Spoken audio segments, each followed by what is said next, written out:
जय माता जी की। हिस्टोरिकल जर्नी में आज फिर मैं आया हूँ पाटन शहर में और अभी मैं हूँ रानी की वाव पे। ये पीछे दिख रही है इतनी बड़ी विशाल रानी की वाव जो विश्व धरोहर में सम्मिलित हो चुकी है। यूनेस्को ने इसको विश्व धरोहर में अभी सम्मिलित करने की लिस्ट में ले लिया है और बहुत ही बड़ी धरोहर है ये। और ये लगभग 11वीं शताब्दी की धरोहर है।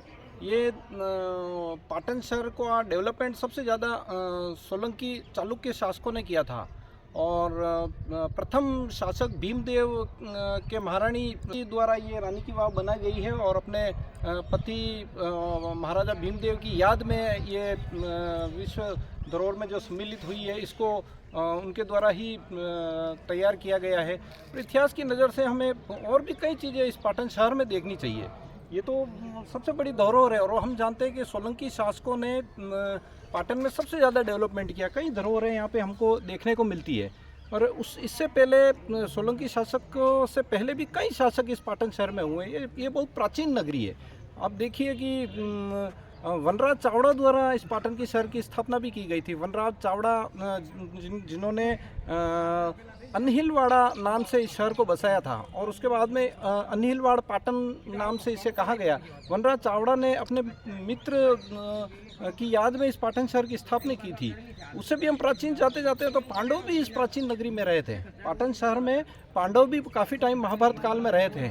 और एक प्रमुख इतिहास हम और भी उजागर करते हैं। विक्रम संवत एक से पहले एक पुस्तक से हम डेटा भी मिलता है हमें। प्रमर प्रकाश विलास तेज एक ऐतिहासिक पुस्तक है, उससे हमें डेटा उपलब्ध होता है कि विक्रमादित्य के जो प्रमुख सामंत थे, सेनानायक राव वेताल भट्ट, जो विक्रमादित्य के राज में सामंत के रूप में थे, उनके पिताश्री का नाम था भीमदेव। ये तो हमको मालूम है कि वेताल भट्ट के वंशज वेताल भट्ट को जो भट्ट की उपाधि विक्रमादित्य द्वारा दी गई थी, उन्हीं राव वेताल के वंशज मेवाड़ में कहीं 12 से 13 जागीरों पे निवासरत आज भी है और उनके वंशज बुटड़ेचा राव सिरदार से पहचाने जाते हैं। और उनके पिताजी भीमदेव भी इस पाटन शहर में रहे थे। हाँ, उस समय में यहाँ पाटन शहर पे उन्होंने काफ़ी समय राज किया था और उनके पुत्र राव वेताल यहाँ से उज्जैन की ओर प्रस्थान कर गए थे। तो इस नगरी को कुछ सालों की मानना और कुछ वर्षों की मानना उचित नहीं है। ये बहुत ही प्राचीन नगरी है। पांडवों के समय से नगरी चली आ रही है। बहुत ही गजब की स्थापत्य कला देखने को मिलती है इस रानी की वाव में। देखिए आप स्पष्ट रूप से इसमें सोलंकी शासकों के समय की स्थापत्य कला देखने को मिलती है।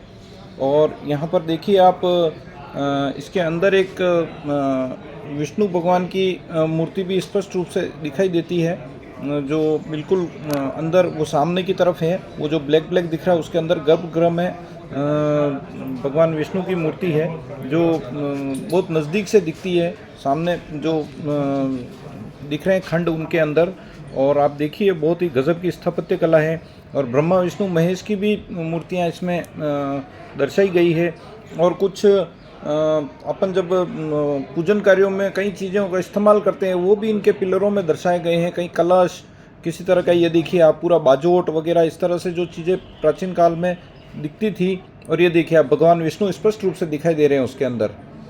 इस पाटन नगरी में प्राचीन काल में पाताल लोक का होना भी संभव है। प्राचीन समय में ये कहा जाता था कि इस पाटन के आसपास के क्षेत्रों को ही पाताल लोक कहा जाता था, जहाँ पे नाग लोगों का निवास था, नाग लोग रहा करते थे। प्रोफेसर यशवंत रावल ने अपनी पुस्तक पाताल नगर में भी इसका डेटा दिया है, जानकारी उपलब्ध कराई है कि नाग जाति के लोग पालनपुर के आसपास, पाटन के आसपास क्षेत्र में रहा करते थे।